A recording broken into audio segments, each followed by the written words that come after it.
Hi there, today I'm going to make one of the simplest recipes ever. It's called Oat Bread.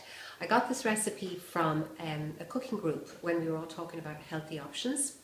And this bread is, I think, originally from Weight Watchers or Slimming World. And it basically consists of two main ingredients. But today I'm going to show you how to make it, but that's not really what it's about. I want to show you the variations because it's probably the most incredibly versatile recipe that I have ever come across. I also want to show you lots of different ways to use it for school lunches and students, and healthy lunches to bring to work, and dinner parties, a lot of things. So I'll explain it along the way. So I want to show you here what we have. The main ingredients are fat-free organic yogurt. You can use any type of yogurt. I use the fat-free organic yogurt because it's just, for me, the best that you can use, and obviously it's extremely healthy.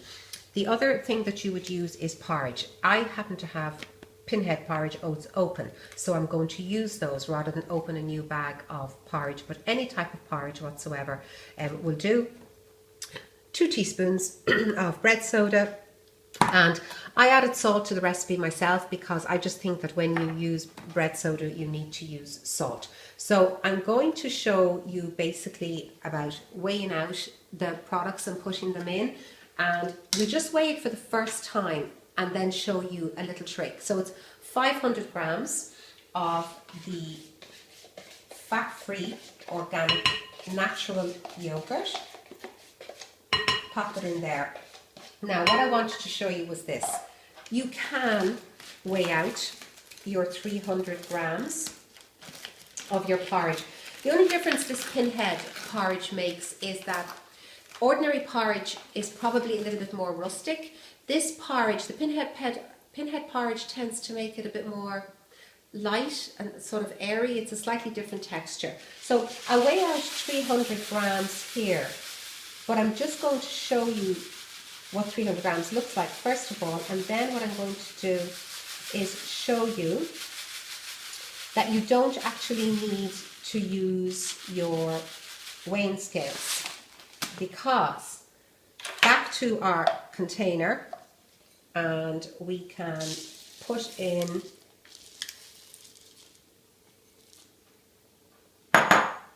it's, as you can see, it's practically at the top, so that's kind of it without really having to worry about a measuring, having a weighing scales or anything like that. The only thing you will need is you do need to have a proper measurement for your bread soda.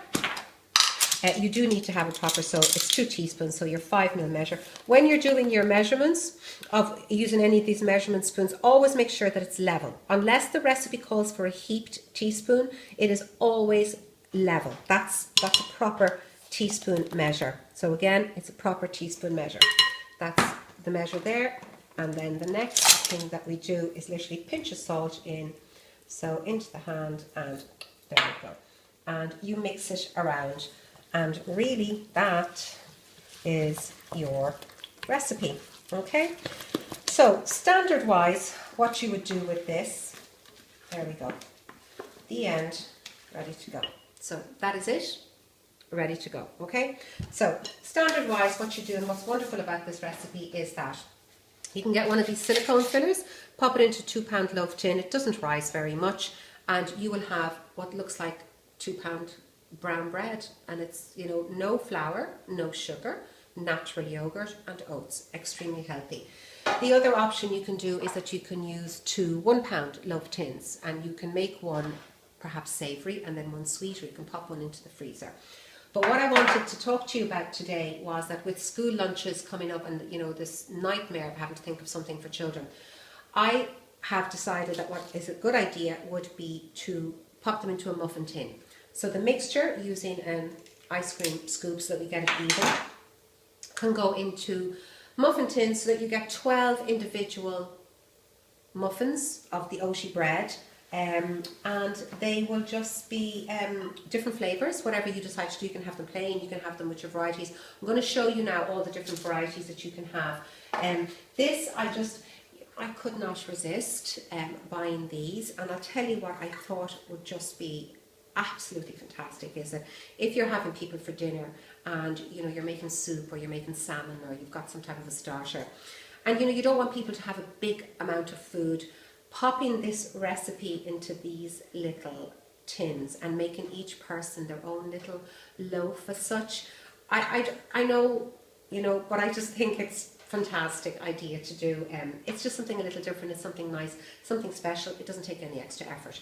The tins need to be, if you're not going to use a silicone filler, the tins need to be oiled and floured, because it's a very sticky recipe. It's a very moist recipe, and it will stick. So I'm going to show you all the different types of variations that you can have for this recipe, because that's really why it is such a fantastic recipe. It's not the simplicity, it is the variations. So we're going to show you all the variations now that we can do. Here, this recipe can be split into two types. It can be split into savoury, and it can be split into sweet. And I just wanted to show you all the options that you have. So you can write all these options down, take a note of them. Obviously, it's completely down to personal preference, but it's just to give you lots of ideas of all the different ways, some for children, some for adults, see which works the best for you. So we're going to start off with here the sweet side. We have chocolate chips. We have crystallized ginger, which can be cut up into small pieces to put in. You can put your lemon and poppy seed mixture. You can use dried apricots. We can have just cinnamon, mixed spice, or something else. You can pop a little bit of vanilla extract or vanilla bean paste in. Dates can be cut up and popped into it, and obviously you can mix that with walnuts if you want to do that. Cherries, and then you make a nice tea bread. You want sultanas, raisins, whatever. You can mix peel, whatever you want to do, that's up to you. Just bear in mind that if you're adding anything liquidy, as it's such a moist recipe, I would suggest that if it needs to be drained out through a sieve, I would do that first, or even to pat dry with some kitchen paper, because you really don't want to add any extra moisture or liquid to this recipe. Okay, so now the savoury options are any type of mixed herbs. So you've got thyme and you've got rosemary, they're just the two. If you have fresh thyme or rosemary, that would be even better. One of my absolute favourite, sun-dried tomatoes. I just get a scissors, chop them up into small pieces, completely in preference, whatever you like, lots, and it makes the most amazing tomato bread. The other thing that I love to put with it is olives. You can have olives, black olives or green olives, and again, just make sure these are very dry before you pop them into the recipe. You can, if you have leftover rashers of sausages, you can chop them up into small pieces and put them in. Some nice strong smoked ham or something like that would be a good idea. Pine nut kernels, just make sure that they're dry roasted first, because they just don't work otherwise. Dry roasted really brings out the flavour, and you can dry roast your pine nut kernels and pop them in. And then there are mixed nuts. There's a variety of mixed nuts here. There's almonds, there's walnuts, whatever in there, and it's a nice little option. If you want to go the healthy route as well, you can always pop in something like this, which is, this option here is the flaxseed, sunflower and pumpkin, which you can add to it, and it will make it really, a healthy option. I also think that you could pop in perhaps a tablespoon or two of a protein powder if you happen to be on a major health exercise kick, because I think really only people who are doing a lot of exercise need protein powder. But any of these types of mixes from your health shop, from your supermarket, you can also pop into the recipe, so you're adding a lot of really good stuff in, and it's a great way to add in things like that you don't have to taste. So we're looking at not just children's school lunch boxes, looking for something for the kids to eat when they come home from school. It's healthy, it's not going to fill them up, it's not sugary. If you want to take your lunches to work with you because you're on a bit of a health kick, this small size, the muffin size would work very well. Again, as I said, the option for dinner parties, even with the full 2 pound loaf tin, into slices, delicious out of the oven hot with some butter and jam. Can't get better than that. So I'm going to put them into the muffin tins. We're going to cook them. If you're making the 2 pound one, it is for a fan oven 170 degrees and probably about 50 minutes. That would be 325 Fahrenheit and gas mark 3. If you have a standard oven, 180 degrees and 55 minutes to an hour.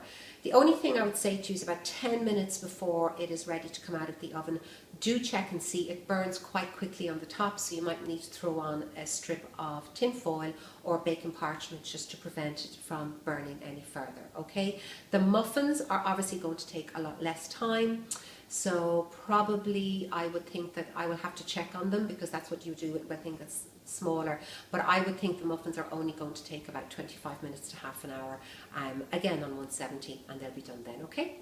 So we took them out the oven after 25 minutes at 170 degrees, and these are the results. They did make 12. My cameraman decided to try the chocolate chip cookie ones, but it does make 12 muffins. This is what the pinhead porridge ends up looking like. And I wanted to show you here that this is the one with the tomato, sun-dried tomatoes chopped up. That's how it looks. And we have a variety here. We have some plain ones. We have some with the crystallized ginger. That's the raisins, sultanas, apricots.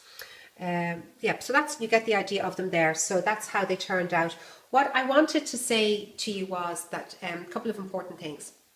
First thing is that I used, as you remember, the pinhead porridge, and what I would say to you is that measure the standard porridge first with the proper weighing scales before you decide to use the tub, because a standard porridge behaves very differently, looks very differently, weighs very differently than pinhead. So just to remember that, okay? The other thing is that I would actually, the next time, make these in the muffin tin without the paper cases, and I would line them, grease them, I think, and flour them, and really, really well greased and floured. Don't use oil, use, proper margarine to grease and flour them. I think that they'll come out better. I think they can tend to stick a little bit to the paper cases. I don't think paper cases are really made, that well to take such a sticky, moist recipe. And the last thing was one of the variations that I forgot to mention to you, which is just so delicious that I have to mention it, is that it's flaked salmon. If you have fresh salmon and you just flake it into small pieces and you pop it in there, it works very well. So for this size muffin, you're talking at about your dozen, and you're talking 25 minutes, 170 degrees, and these are your results. So the Oat Bread recipe can be found on the Cosy the Rosé website. It's www.cosytherosé.ie.